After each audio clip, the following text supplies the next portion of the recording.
اشترط المغرب مؤخرا رحلة مباشرة لمدينة قسنطينة من أجل المشاركة في بطولة إفريقيا للاعبين المحليين لكرة القدم المزمع تنظيمها في الجزائر هذا الشهر.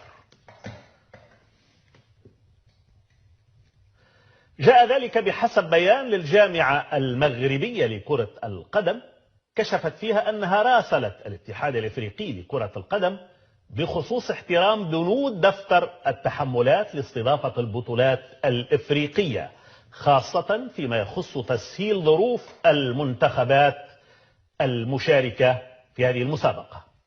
وفي بيانها ذكرت الجامعة بقرار مشاركة المنتخب لأقل من 23 سنة في منافسات هذه البطولة التي تستضيفها الجزائر ما بين 13 من يناير الحالي والرابع من فبراير المقبل.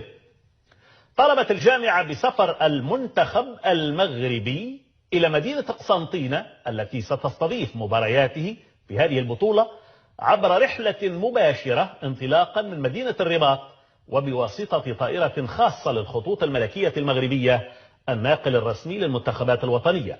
لوحت الجامعة بأنه في حال رفض طلبها فقد قررت عدم المشاركة في هذه البطولة.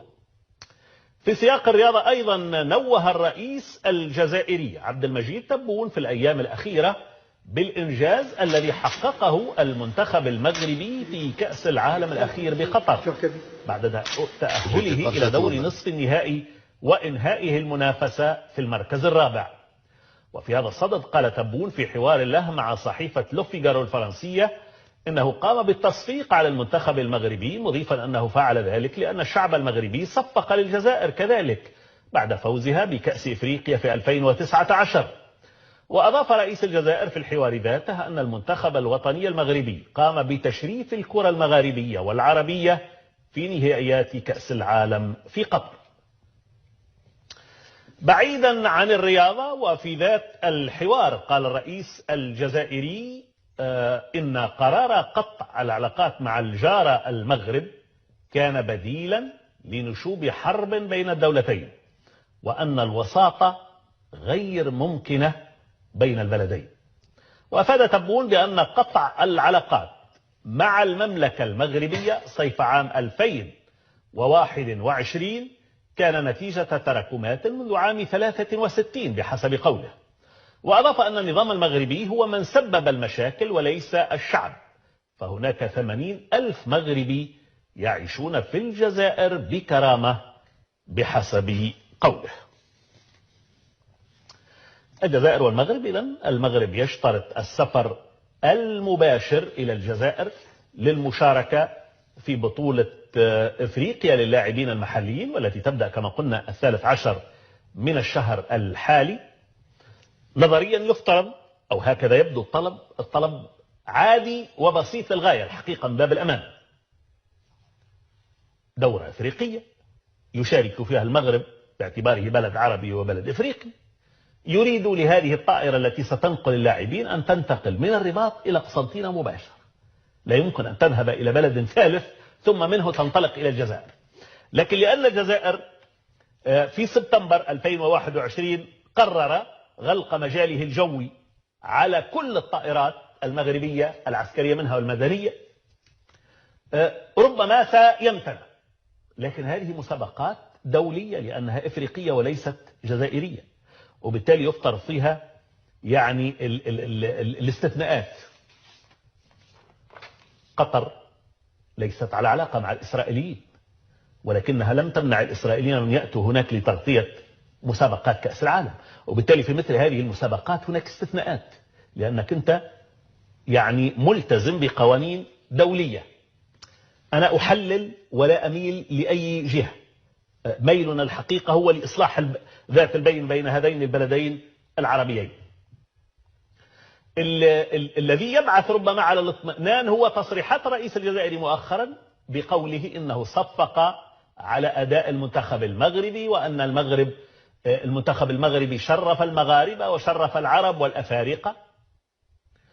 لكن في تصريح أو في ذات الحوار الحقيقة تصريح يتحدث على أن قطع العلاقات مع المغرب كان بديل للحرب، وهو ربما ما طرح استفهامات كثيرة بأن البلدين ربما كانا على شفا خطوة ربما من اشتعال الحرب بينهما. على كل حال، بين التفاؤل والتشاؤم، بين الرياضة والسياسة، هنا دعونا نبحث عما يدفع نحو التفاؤل خلال هذا العام. سأعود للجمهور بعد قليل على كل حال، ولكن أرحب بضيف حلقتنا الأول في هذه الساعة الأستاذ جمال بن شقرون، الباحث في القانون الدستوري والعلوم السياسية، ينضم إلينا من الرباط. سيد بن شقرون، مساء الخير. لو بدأت بتصريحات الرئيس الجزائري، سآتي بعد قليل على الطلب المغربي. تصريحات الرئيس الجزائري الأخيرة كان فيما يتعلق بأسباب قطع العلاقة مع المغرب، قال كان تفاديا للحرب، أو فيما يتعلق بتصفيقه للمنتخب المغربي، والذي فهم منها أيضا بأن العلاقة بين البلدين ليست على قدر كبير ربما من السوء. ماذا ترى في ذلك؟ مساء الخير سيدي، شكرا جزيلا على الاستضافة الكريمة، وتحياتي لك ولكل المشاهدين الكرام الأفاضل. بداية، هناك نوع من التناقض في كلام السيد رئيس دولة الجزائر. فكيف لهذا السيد أن يقول بأنه صفق للمنتخب المغربي عقب نتائجه المبهرة في مونديال قطر 2022، وفي نفس الوقت نجد أن الإعلام الجزائري لم يقدم أدنى خبر ولو بسيط في القنوات الرسمية حول هذا الإنجاز.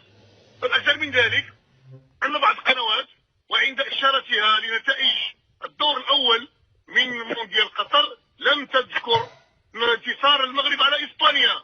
إذا هذه نقطة صراحة سلبية غير مفهومة، مع احترامي وتقديري السيد الرئيس، ونشكره على هذا التوجه الذي دفع من خلاله وفرح كما فرح العرب جميعا والأفارقة جميعا بهذه الانتصارات التاريخية للمنتخب المغربي، الذي لم يمثل المغرب وحسب، بل مثل كل العرب وكل الأفارقة وكل المسلمين، وهو انتصار تاريخي يبين بالمنوز أننا نفتخر كعروبة كأمم بكل إنجازات. أما فيما يتعلق في حديثه عن الحرب، هذه صدقني أستاذ عزيز، هذه ترهات النظام الجزائري العسكري الحاكم، الذي في كل مناسبة يدفع نحو الحرب دون أن يجد لها مبررات، وهي فقط عشرفة داخلية قوامها تصريف لضعف سياسي واقتصادي واجتماعي داخلي، في دعم غير مفهوم، دعم خطير جدا على المنطقة ويؤزم المنطقة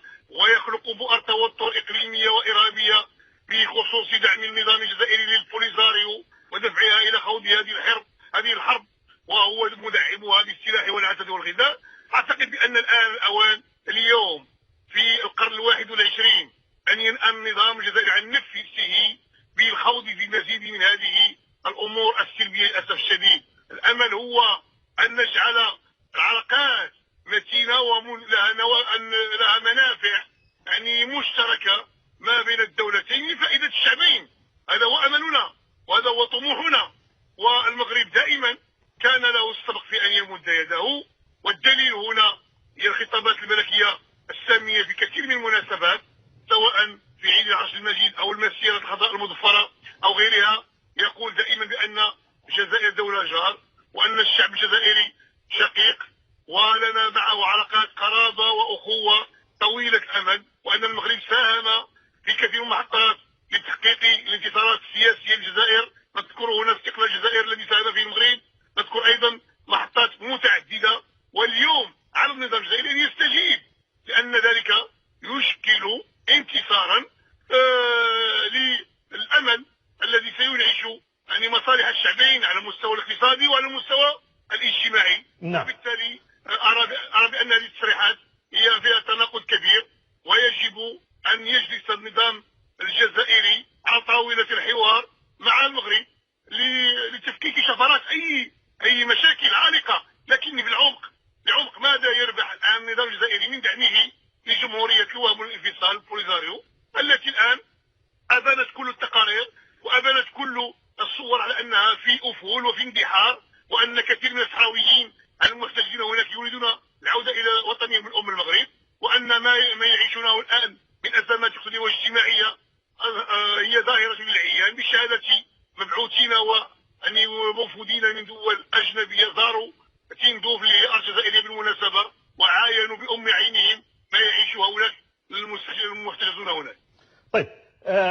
فيما يتعلق بتصريحات الرئيس الجزائري الأخيرة.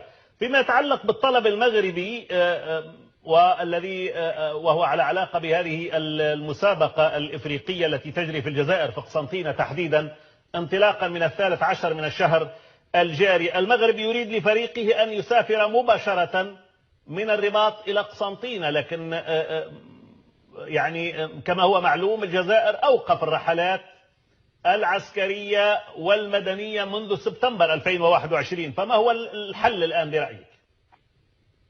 وأعتقد سيدي بأن طلب المغرب هو طلب بسيط وعادل وينسجم مع القوانين الداخلية للاتحاد الإفريقي لكرة القدم، وأن المغرب توجه بطلب هذا إلى الكاف، يعني معتبرا بأن البند المتعلق بتسهيل يعني حضور المنتخبات الوطنية والفرق والأندية في إطار المنافسات القارية هو شرط واجب على الدول المستضيفة، والحالة هنا أن الجزائر دولة مستضيفة ومنظمة لشأن يعني كروي كبير وقاري يتعلق بالبطولة افريقيا للمنتخبات المحلية، وهي مناسبة سانحة من اجل اشعاع كروي للجزائر ولافريقيا امام انظار العالم بعد يعني ايام قليلة يعني شاهدنا فيها انجاز تاريخي للعرب خلال تنظيم باهر لكأس العالم في قطر، لكن للاسف يعني ما نسمعه اليوم بشيء غير رسمي، لان الجواب الرسمي لم نتوصل به لحد الساعة، ونحن لم نراسل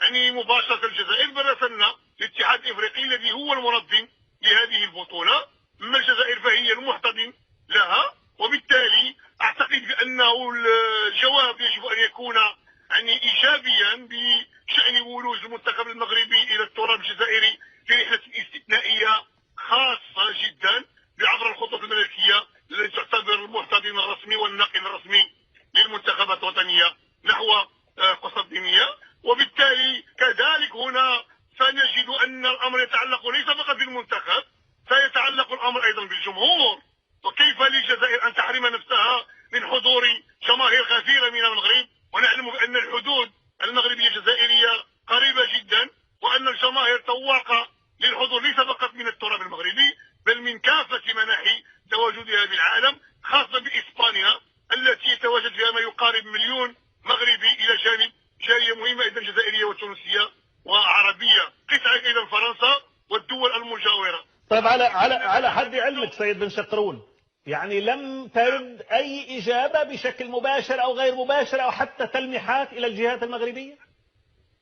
هناك السكوت المطلق سيدي غير مفهوم، هناك فقط ما سمعناه وتدخل يعني رئيس اللجنة المنظمة الذي يعني لم يعطي جوابا صريحا، هكذا كلام على عواهنه وغير مفهوم، ثم تدخل وزير الشباب والرياضة الذي عبر بأنه سيجيب في 24 ساعة، اليوم مرت أكثر من 72 ساعة لم نتلقى جوابا رسميا، والمغرب يعني بقراره هذا يعني حاسم لا يمكن أن يشارك المغرب إلا عبر توفير هذا الشطر الأساسي الذي يمكن أن يجعل فتح الأجواء الذي هو قرار سيادي عن الجزائر بإغلاقه سياسيا، أن يفتح هذا الأمر بقرار يعني رياضي اليوم، لتكون الرياضة معبر أساسيا لتليين عن المواقف السياسية المتزمتة، ولنبعد الرياضة عن ما هو سياسي. للأسف الشديد الآن الجزائر للأسف يعني تدمج ما هو سياسي مع ما هو رياضي مع ما هو اقتصادي،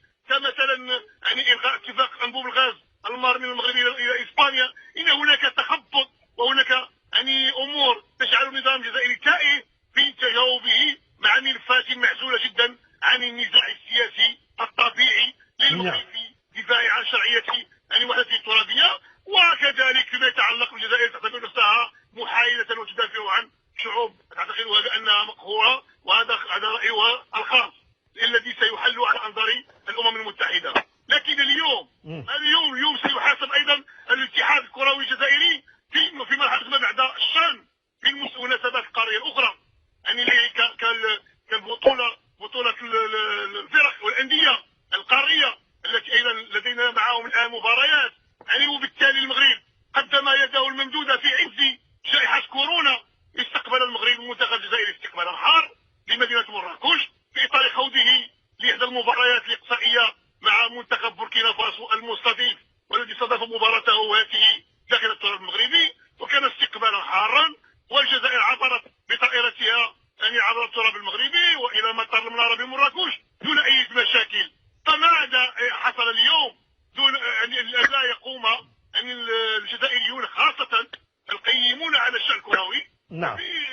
على كل بعيدا عما هو سياسي.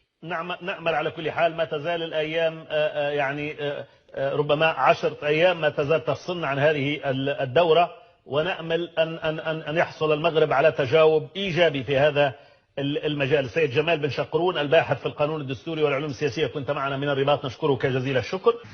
كان هذا هو الفيديو ديال اليوم. خليوا لي الرأي ديالكم، التعليقات باش نخرج عليها بالرأي ديالكم.